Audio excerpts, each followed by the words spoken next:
Nous sommes mardi 20 janvier 2026. Auditrices, auditeurs des programmes du studio Kalangou, merci de nous recevoir chez vous pour ce nouveau rendez-vous de votre émission Le Niger sur Kalangou. À la présentation, je suis Mokhtar Hamadou et avec moi Adam Sariou. Bonsoir Adam. Bonsoir Mokhtar. Comment vas-tu? Ouais, super bien. Un clin d'œil à notre technicienne du jour, Amina Hassan, et la chef d'édition, Adama Dawaki. Alors, Adam, dites-nous, quel est notre programme de ce soir? Eh bien, Mokhtar, comme chaque mardi, il y aura notre rubrique hebdomadaire santé, l'écho des régions qui nous conduit ce mardi dans la capitale de l'Ader à Tawa, plus précisément à Birnin-Koni, et notre rubrique Loti du jour qui va parler sur les préjugés à l'égard de certaines personnes. Dans cette émission, vous aurez de la bonne musique à 100% nigérienne, mais aussi de l'actualité sportive avec notre chroniqueur du jour, Moussa Hassan. Et c'est parti pour 35 minutes d'information, de sensibilisation et d'éducation via nos radios partenaires. Chères auditrices, auditeurs, nous allons débuter notre émission avec la première partie de l'entretien du jour. Mais avant, nous allons souffler un peu en musique. Nous allons écouter le titre Sonki de l'artiste Ismowan. Savourons ensemble. Si seulement tu sais à quel point je tiens à toi, tu n'allais jamais en aucun cas t'éloigner de moi. On s'était promis amour, confiance et joie. Mes sentiments sont verts et tes doutes de moi. Souviens-toi de ces bons moments qu'on a passés. Rappelle-toi, nous nous sommes aimés sans préjugés. Pardonne-moi pour le mal que j'ai pu te faire. Comprends-moi, pour mes enfants c'est involontaire.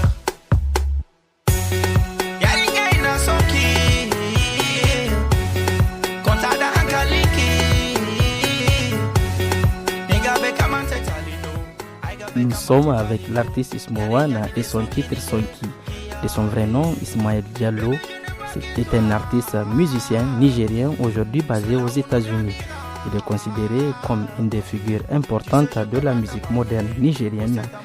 Ce qui fait sa force, c'est ce mélange des rythmes typiquement africains et des textes en plusieurs langues, notamment en français, en anglais, en peul, en haussa et en zarma.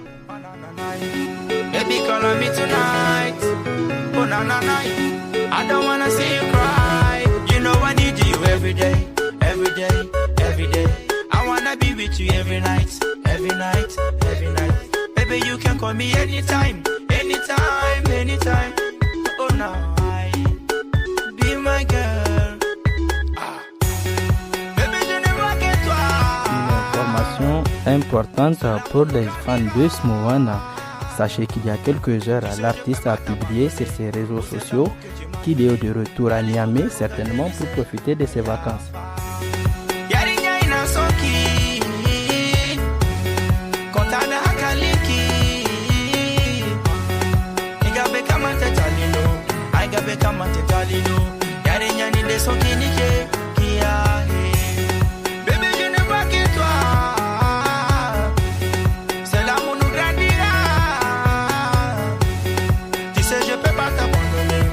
Cet amour que tu m'as donné, Dali kuka goka tenise, Mayafa, Boya manene, Mayafa, I love you, Mayafa, I need you, Mayafa, oh oh oh oh oh, I will never gonna let you go. Miss you so, I wanna be with you, love you so, call me anytime. Be my girl.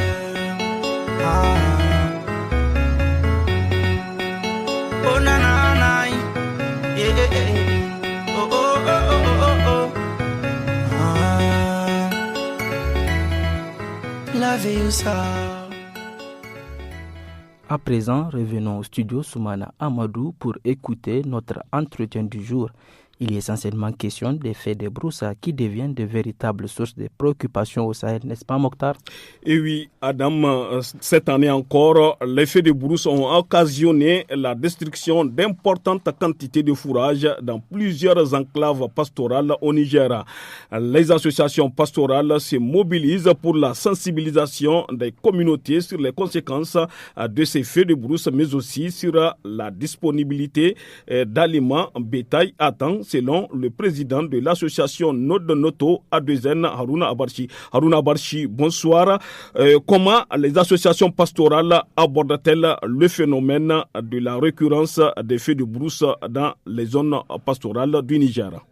Merci au studio Kalango de nous avoir donné cette opportunité de nous prononcer sur ces cas de feux de brousse. Ces feux de brousse constituent aujourd'hui une calamité au Sahel. Et pour ce qui concerne le Niger, nous avons rencontré cette année une quarantaine de cas, en tout cas pour ce qui nous concerne en termes d'information. Ça peut être beaucoup plus parce que nous avons juste quelques cas sur lesquels nous avons des informations. Alors, ces feux de brousse ont consumé beaucoup de pâturage, donc beaucoup de matériaux, en tout cas sèches en termes de pâturage. Et là, ça augmente sur le déficit normal. Vous savez, chaque fin d'année, l'État élabore un bilan. Le bilan fourragier, le bilan n'est pas encore officiel, mais tout porte à croire qu'il sera déficitaire. Il sera déficitaire peut-être de l'ordre de 1 à 2 millions de tonnes de matière sèche. Alors, voilà déjà un déficit et voilà l'effet de brousse qui consomme une bonne partie. Alors, c'est parti pour un bon déficit. Donc voilà pour ce qui concerne en tout cas la situation et les cas de feu de brousse. Monsieur le coordinateur, quelle réponse face à tous ces défis? Bon, pour ce qui concerne les différentes réponses, nous allons nous engager vers les réponses habituelles. Quelles sont ces réponses habituelles? C'est des aliments bétail. C'est faire en sorte que les aliments bétail soient disponibilisés tôt et à des zones bien précises pour pouvoir être beaucoup plus utiles aux éleveurs. Ça, c'est un. Deuxièmement, essayer de faciliter les différentes transhumances. Parce qu'il faut bien permettre aux éleveurs d'aller vers les zones les plus pourvues en pâturage. Ça nous arrange beaucoup plus pour ce qui concerne les différentes transhumances. Vous savez, ça c'est vraiment une bonne chose, mais tout porte à véritablement penser à l'accès. Vous savez, il peut y avoir des zones pourvues de pâturage, mais on ne peut pas accéder pour raison peut-être d'insécurité, pour raison aussi de manque d'eau. Parce que l'hydraulique pastorale, pour ce qui concerne les zones pastorales, elle souffre toujours d'une insuffisance véritable. Donc le maillage n'est pas là. Donc même si les pâturages sont là, quelque part, eh bien, il peut ne pas avoir la possibilité d'y rester par manque d'eau. Donc c'est aussi un problème. Monsieur le coordinateur, est-ce que vous avez alerté qui de droit, c'est-à-dire les autorités compétentes du domaine?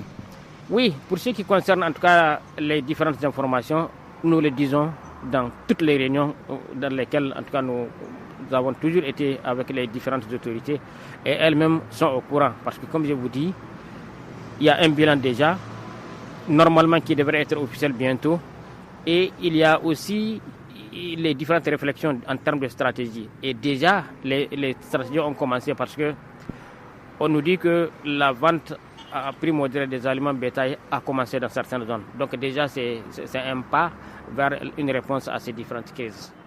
Monsieur le coordinateur, est-ce que les éleveurs ont suffisamment de moyens pour se nourrir et acheter les aliments bétail? Bon, vous savez, il y a bien des éleveurs qui ont du bétail. Et il y en a qui sont en tout cas vulnérables. Vulnérables, c'est ne pas avoir autant de bétail, se nourrir et nourrir ce bétail-là. Donc ça, il y en a dans tous les cas de figure. C'est même pour ça que chaque fois, pour essayer d'aider ces éleveurs-là, on cible les vulnérables. Donc il y a bien ceux qui peuvent se procurer des aliments bétail. Maintenant, il faut qu'il y ait le marché. Parce que lorsque tu as un taurion, tu le vends à 50 000 dans un marché local, l'acheteur fait juste un pas et en une semaine le vend à 300 000. Tu vois, donc l'éleveur a moins profité. Donc il y a quelqu'un qui profite beaucoup mieux de l'élevage que l'éleveur lui-même. Donc il faut réfléchir sur les différents débouchés, il faut sensibiliser les gens, il faut leur amener les acheteurs là où ils sont, il faut les informer pour qu'ils partent vers les marchés les plus productifs, vers les marchés les plus rémunérateurs. Donc c'est ça aussi, en tout cas, le rôle de la société civile et de l'État. Auditrices, auditeurs des programmes de Studio Kalangou, avant de continuer avec la deuxième partie de l'entretien du jour, nous allons vous laisser souffler en musique avec cette belle mélodie de Testo Yaro qui nous chante ici Kasuizei, qui veut dire en français les prisonniers.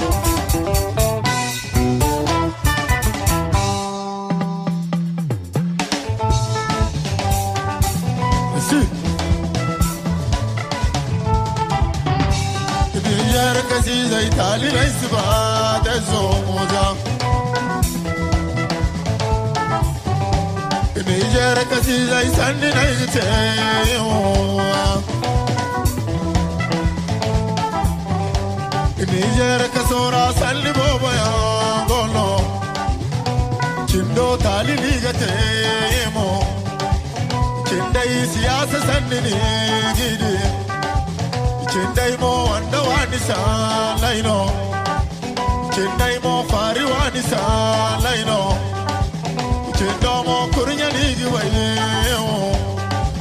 chindo mo tari liga ba teso Bora chindo dargani gate mo idinate talina gate teso moza Messi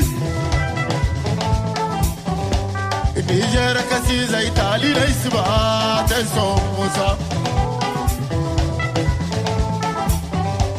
Ai labo talina isba teso Ai labo talina isba mo Niger labo tali lirsiba teso ay labo gine boray kan irse musa ir labo alfa gay kan irse ir labo Mokhtar, qu'est-ce que tu penses de cette belle mélodie de Testo Yaro? Eh bien, l'artiste Testo Yaro nous chante ici son titre emblématique, Kasuizei. Tu sais ce que veut dire Kasuizei en zarma? Bien sûr. Ça veut dire, voilà, les prisonniers. Les prisonniers. Voilà, mais ici, le chanteur met en lumière la dignité, l'honnêteté, la franchise. Il faut être franc, il faut être digne dans la vie. Il ne faut pas voler, il ne faut pas non plus commettre du tort à quelqu'un. Voilà, pour un oui ou pour un non, tu peux te retrouver derrière les barreaux. Donc, il faut être extrêmement vigilant dans la vie. Il faut se comporter loyalement, dignement pour ne pas commettre des gaffes. Parce que quand tu commets des gaffes, voilà, tu vas te retrouver derrière les barreaux en prison. Effectivement, Mokhtar, ici, là encore, l'artiste décrit la vraie vie de la prison. Oui, parce que là, il a séjourné pour des délits, voilà, des délits graves. Il a séjourné en prison. Il a vu comment les prisonniers vivent. Il a vu qu'est-ce qu'il endure là-bas. Raison pour laquelle, étant sorti de prison, il a préféré chanter pour les prisonniers. Merci. Merci.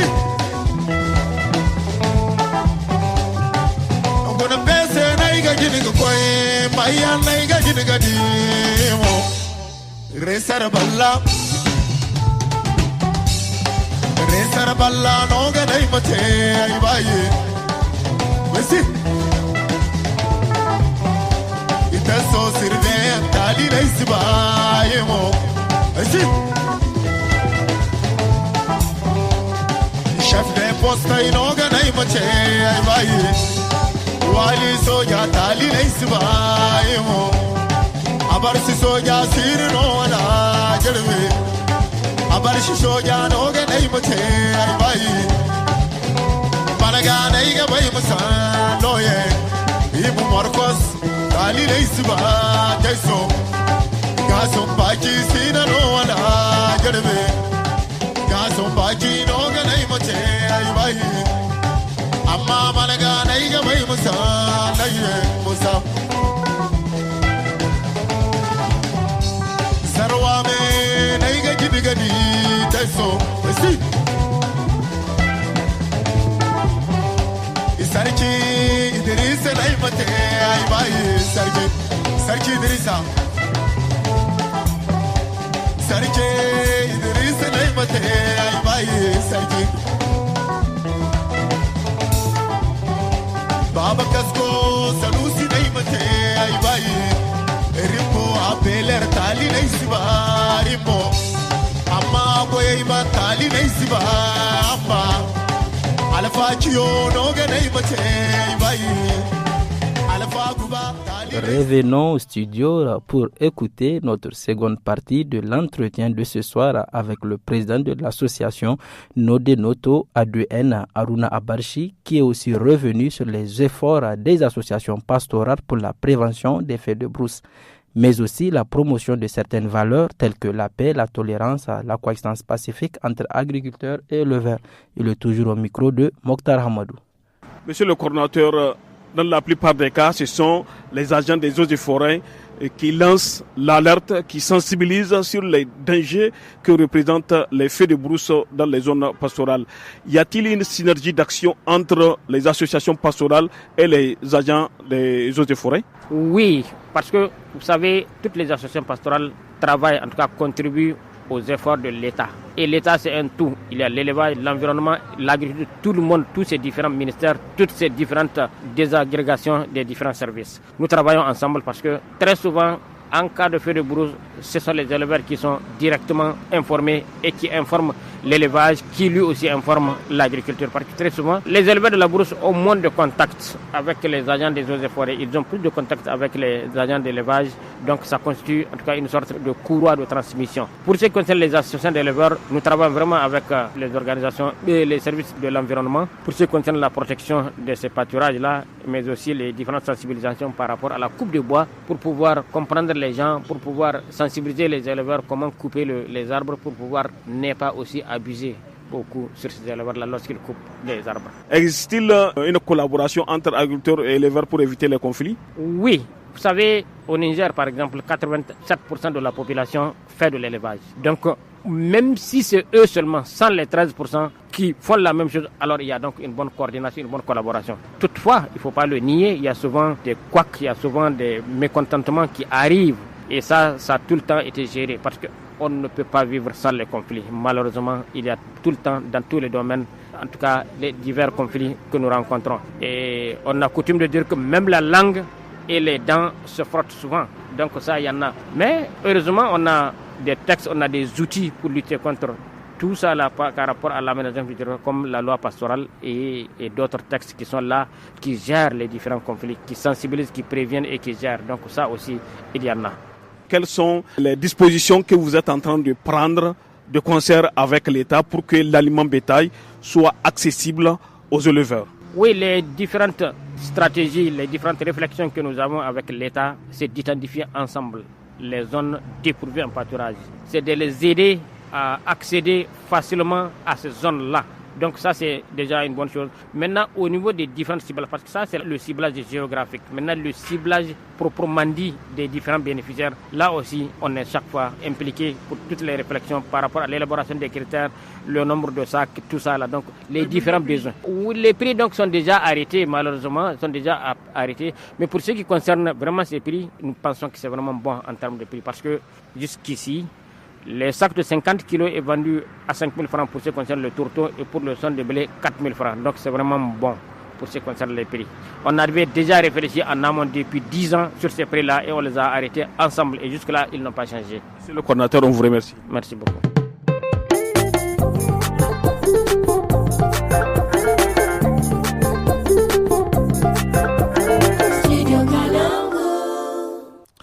Place à présent à la rubrique santé de ce mardi 20 janvier 2026. Aujourd'hui, nous parlons du dépistage et la prise en charge de la tuberculose pulmonaire. Eh bien oui, Mokhtar, la tuberculose pulmonaire est une maladie contagieuse qui se manifeste par plusieurs signes cliniques, notamment une toux persistante, la fièvre ou encore une perte de poids. Comment se déroule le dépistage et la prise en charge de cette maladie dans le département de Dogandouchi, région de Dosso? Élément de réponse avec Zangina Amadou, point focal tuberculose au district sanitaire de Dogandouchi, interrogé par Ablaziz Danyouma.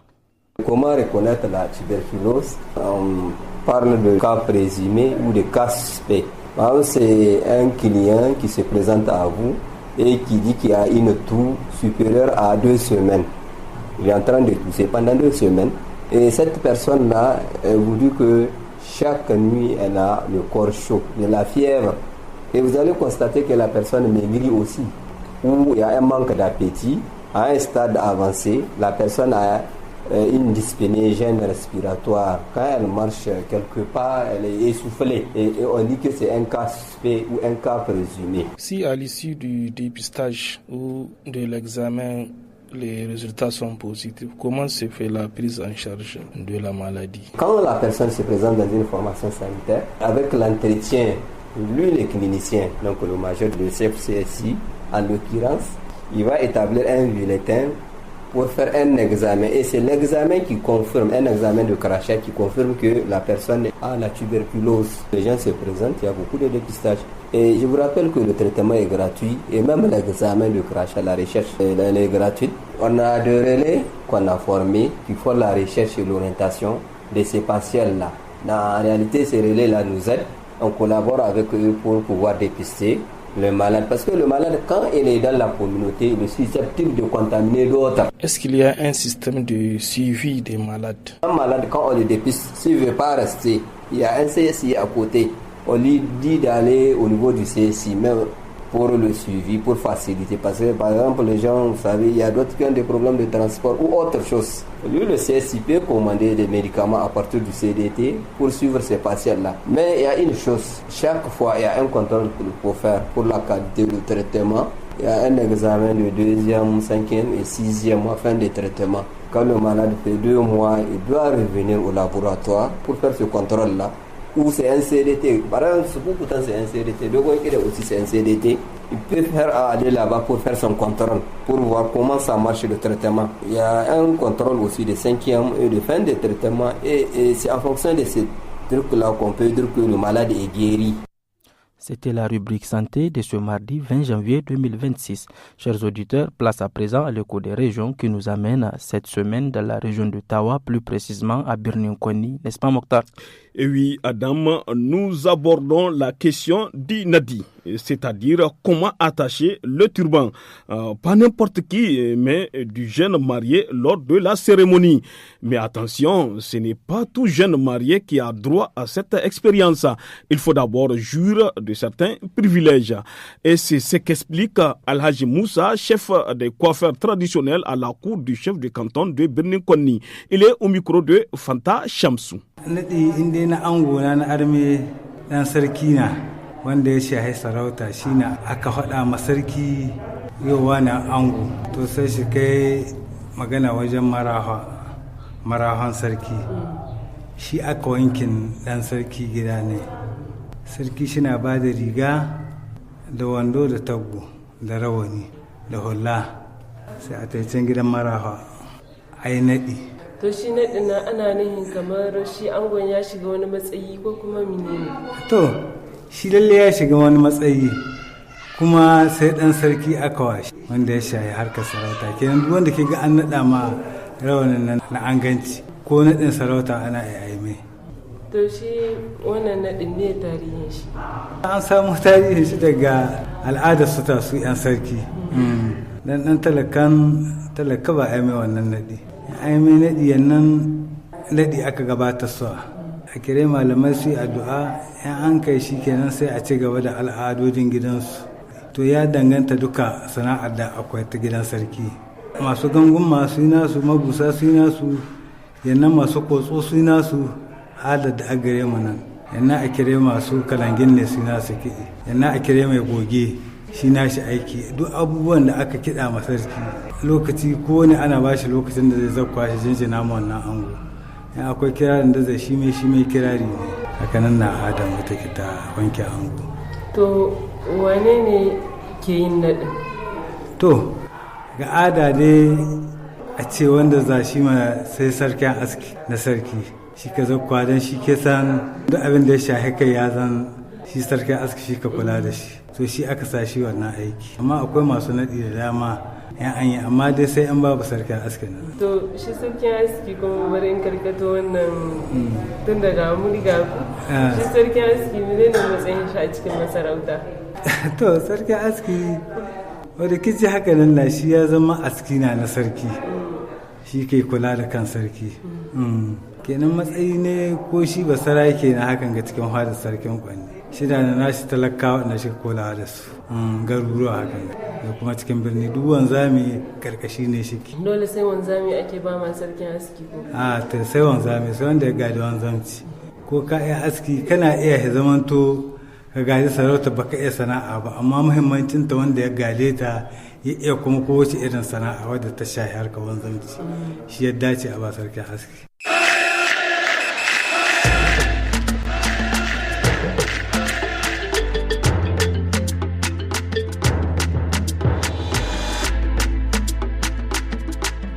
Chers auditeurs, si vous venez de nous prendre en cours, c'est l'heure du sport et notre chroniqueur sportif du jour, Moussa Hassan, est avec nous dans ce studio. Bonsoir Moussa. Bonsoir Adam, bonsoir Mokhtar. Bonsoir Moussa. Moussa, la 14e journée de la Super League du Niger s'est achevée ce week-end, ici même à Niamey. En effet, débuté le mercredi 14 janvier avec la victoire de l'AS Police de Niamey sur Tabour PC de Dosso 4-0.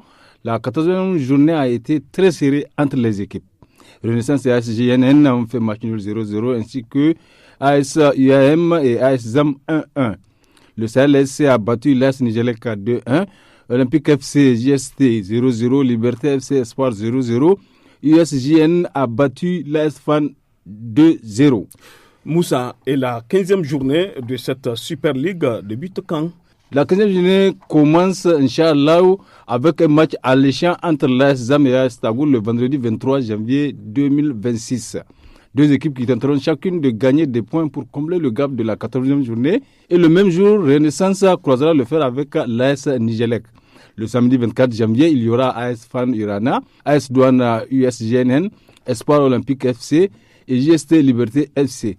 Et le dimanche 25 janvier, l'ASJN sera en face de Sahel CSC, l'USUAM face à l'AS Police. Merci Moussa pour ce programme de la Super League sur le plan continental. Nous rappelons que les Lions de la Teranga, champions d'Afrique, sont accueillis hier par les autorités et la population à Dakar. Et oui, après leur victoire en finale de la Coupe d'Afrique des Nations de football face au Maroc 1-0 dimanche 18 janvier dernier, les joueurs du Sénégal ont été accueillis en héros à Dakar dans la nuit du lundi à mardi. Malgré leur tardive, c'est une immense foule qui a accueilli Sadio Mané et ses coéquipiers. Les Lions qui ont été chaleureusement félicités par le président Bassirou Diomaye Faye dès leur arrivée ont eu du mal à se frayer un chemin pour sortir de l'aéroport. Et oui Moussa, si au Sénégal c'est la fête, qu'en est-il du côté du Maroc? Effectivement, si l'euphorie règne au Sénégal, ailleurs, les circonstances du sacre du Sénégal ont fait parler plusieurs acteurs. La Fédération royale marocaine de football a affirmé dans un communiqué qu'elle allait recourir aux procédures légales auprès de la Confédération africaine de football CAF ainsi qu'à la FIFA afin de statuer sur le retrait de l'équipe nationale sénégalaise du terrain lors de la finale face à l'équipe nationale marocaine.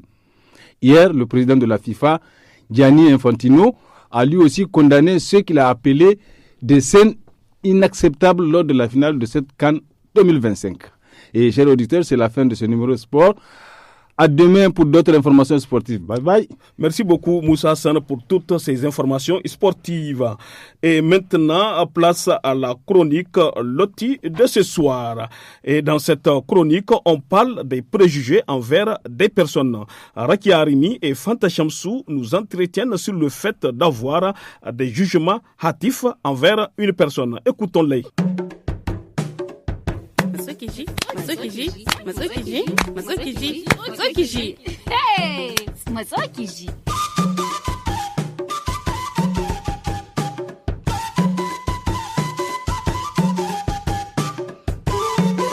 Ki hamsu. To menene kuma? Ibo wata. Kai hamtun zai sa irin wa'anga kayan ta waje. Sai ka ce ba ta da mahaɗi. Kai. Biyar kenan. Ki hamsu wai lahiyarki. Tun ɗazu ina miki ɗumi kina ƙilgo. Me ma wai kike ƙilgawa haka? Ina ƙilgo ne so nawa da in kika ga mutane da sai kin yi magana akan hanya. Daga kin gane su. Abin da kike yi kenan hotun da muka taso. Sai zato. Ya isa haka nan da Allah. Zato? Zaton me kuma na kadi? Ni abin da na gani kawai nake haɗi. Da farko wata mace ce kika gani da za ta shiga bar kika ce wai karuwa ce. To ke wai Hafsu in ba karuwa ba me zai kai mace cikin bar? Sayan wani abu misali, akwai barkin da suke sai da abubuwa da dama kamar su abinci da dai sauransu. Ke kadi, duk macen kwarai ba ta sa ta guda cikin bar. Haka nan ne zance. Naji. Na biyu, kika ga abokin aiki na da ya bar gashin shi ya toho, wai kika ce yana shan ganja. Ba haka nan ba na ce. To mi kika ce? Cewa na yi. Idan ba ganja shi ka sha ba, to duk mahaukaci ne. Tun da in ba haukace ba mi zai sa shi bar gashin shi ya toho barkatai haka. To wannan dai ake cewa zato, kadi. Roje, bawan Allah, mutum ne mai kirki. So nawa nake ce miki idan kika ga mutum ba a ganin shi bane zaka haɗi abin da ba haka nan ba a jikin shi. Wani bi abin da kika gani da halin shi ya bambanta. Wallahi kadi zato ba abin kwarai bane. Kenan ki daina. Wallahi kin sha mini kai da zato. Wai miye ma zaton? Kadi, zato ya kamata ki sani da cewa abu ne ka ga mutum baka ma san ba da haka nan ne ka dora mishi abu wanda ba daidai ba tare da kin tsaya kin karanta mutunan nan ba ko kuma kin san mutunan nan ke dai abin da kike yi kenan tun ɗazu. Kada ni babu abin da na yi cikin abin da kike faɗa kawai haka nan ne nike in na ga abu sai na zanta. To kina iya magana yadda kika so amma matsalar shine zaton da kike yi ka yi wa mutum zato yana hana ganin kirkin mutumin ko kuma ganin kyan halayyar mutumin. Duba ki gani idan muka ɗauki zato muka sa a gaba wallahi abubuwa da yawa masu kyau za su wuce mu ba tare da mun ga kyansu ba. Ni ina dai daga cikin waɗanda idan suka ga abu tsammanin su na farko kawai da shi suka fake. Tsammanin su na farko ko wanda wani bi ba haka nan bane. Kina tune da wata rana da muka je kasuwa tare da ke kika ga wata mace wai he kika ce wai mai ya ce. Yo kin ganda ta kura mini ido. Wai kuma tana son ta cinye ki. Da kuma ta matso sai kika ga hano cewa ashe wata ƴar ki ce kin ma santa. To naji lalle kamar wannan karan kai na dan bace. Ke fakadi. Wannan kadai ne ki ji tsoron Allah kadi. Kusan kullum sai kin bace. Duba ki gani kaunan makwabciyar nan taku Zara da kike cewa wai ba mutumniyar kirki ba ce. Wai dan kina ganin tana yawan yawo. Kin ce wai ba ta samu bakakinta ba. Ta samu ko ba ta samu ba? Ta kam samu ekiri. To kin gani ko ba wannan bane na farko ko abin ya zama to miki kawai sabo kadi. Kullum ne sai kin yi wannan abin ya kamata fa ki duba wannan zancen. Haka ne kuma yanzu da ke min zancen. Na fara ganewa da lalle ina da zato. To me zan yi don in kiyaye zaton? Ba abu bane mai wuya, kadi. Ɗauki lokaci, ki ɗora wa kanki tambayoyi, ki ce yaya ziki yi ki bar wannan mugun halin. Ɗauki lokaci domin gane mutum ko kuma ki san da shi kamin ki shahwa mai wani tabo. Idan kowanne cikinmu ya ɗauki lokaci ya dubi abu, ya ɗauke shi da halin kirki, to abubuwa da dama za su sake a cikin duniyan nan. Kina da gaskiya kan Hamsu. Yanzu zan farawa, kin san wani bi, daɗin zance ga jawo haka nan. Yo ne Allah, ana magani kai na ƙaba. Haka ne wani bi daɗin zance, kadi amma ai ƙoƙari. Babu wanda ya ce barin abin nan bai da wuya, ba sauƙi ba gare shi. Amma dai ki yi ƙoƙari, don ma saboda lafiyar ƙwaƙwalwarki. Haka ne wallahi Hamsu, na ko gode, Allah ya biya ki, zan yi ƙoƙari. Nous sommes à la fin de votre émission Le Niger sur Kalangou. Au micro, c'était Adam Sariou et moi-même, Mokhtar Hamadou. La technique a été assurée par Amina Hassan et Adam Madawaki à l'édition. Très bonne soirée à toutes et à tous. À bientôt. Studio Kalangou est un média de la Fondation Hirondelle financé par la coopération suisse, la Norvège, l'Union européenne et la Grande-Bretagne.